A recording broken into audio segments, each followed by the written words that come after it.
do one exercise here for this particular chapter. I'd like you to do.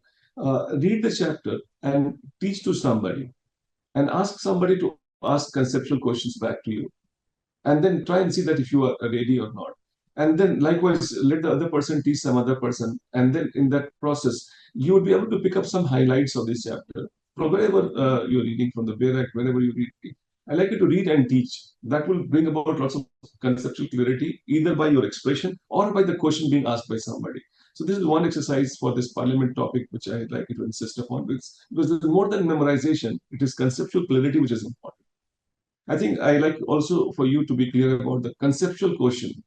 And then I suppose you should be clear about conceptual questions because they dominate here. The institutions, the parliament, the speakers, the deputy speaker, chairperson, and those institutions also learn the process of the parliament, different processes, the passing of vote, prorogation, and whatnot, and special conditions, special power, deadlocks, money bill.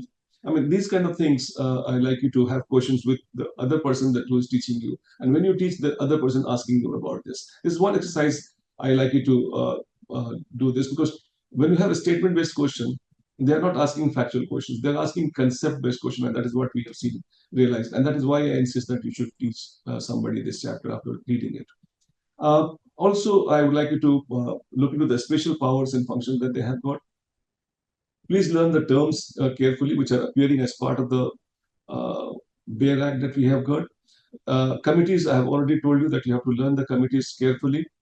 You have to be also learning about the qualification, disqualification, and then whatever institutions which are associated with them has to be learned carefully.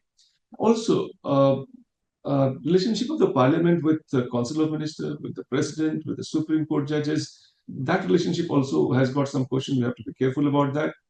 Parliamentary system versus other systems like presidential, and those things have to be also learned carefully.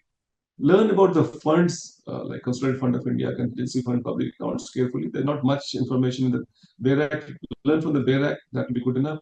And qualification and disqualification, and the institutions associated with them also has to be learned. Look for the uh, parliamentary system, also vis-a-vis other systems that we have got. That is also very, very important. I suppose this is what I basically had in my mind. This was there in the backdrop.